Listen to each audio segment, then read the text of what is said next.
તમારે અહીંયા ગુજરાતમાં રહેવું છે, તમારે કોન્સ્ટેબલ એવો જોઈએ છે કે જેને ગુજરાતીની જોડણી ખબર પડતી હોય, તો અમારે એવા આઈપીએસ જોઈએ છે કે જે ગુજરાતીમાં થ્રુ આઉટ હોય, ગુજરાતીમાં બોલી શકતા હોય, લખી શકતા હોય, વાંચી શકતા હોય, ગુજરાતના લોકોને જવાબ આપી શકતા હોય. અમારે એવા લોકોની જરૂર છે આઈપીએસ તરીકે. અમારે બહારના આઈપીએસ નથી જોતા ભાઈ.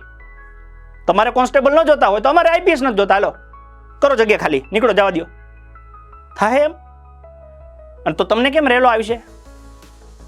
તો શાંતિથી જેમ તમે પડ્યા છો ને એમાં છોકરાની ભરતી કરી દો, એટલે એ એનું ઘર સંભાળે અને નોકરી લાગે વહેલા.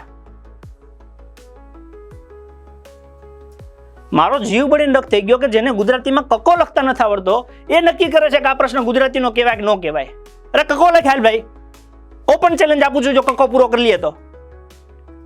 જે વ્યક્તિને કકો લખતા નથી આવડતો ગુજરાતીમાં, ઓકે, એ વ્યક્તિ નિર્ણય લે છે ગુજરાતના ભવિષ્યનું, ગુજરાતના લાખો બાળકોનું, કે આ પ્રશ્ન ખોટો કહેવાય કે સાચો કહેવાય. અરે તને કક્કાની ખબર નથી પડતી, ઓકે, અને પ્રશ્નનો નિર્ણય લેશો તમે.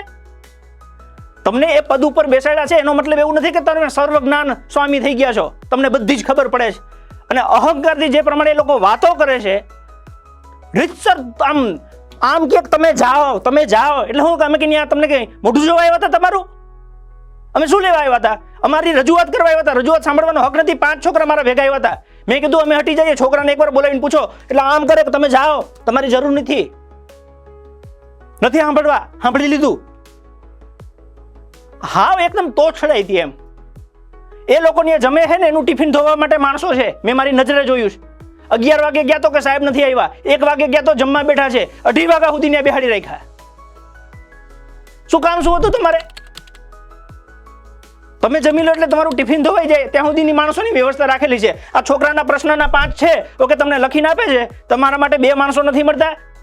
2 તજજ્ઞ લોકો બોલાવો ગુજરાતી વાળા, એને કહો કે આ પ્રશ્નનો જવાબ કઈ રીતે સાચો થાય ને કેટલા સાચા થાય. એમ કે 2 સાચા થાય તો 2 આપી દો. એમ થાય કે ના આમાં કે મેળ પડે એવું નથી તો કેન્સલ કરી નાખો. 5-10 પ્રશ્નોનું સમાધાન તમારાથી નહીં થાય. કોકની જિંદગી બગડવા હાલી નીકળાશો. અને હું છોકરાને કહું છું, તમને એવું લાગતું હોય કે મારી વાત યોગ્ય છે, ઓકે, તો સહકાર આપજો.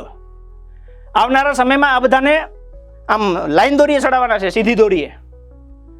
મન ફળે એવું વર્તન કરો એટલે તમે આ બાપની જાગીર છે કોઈની?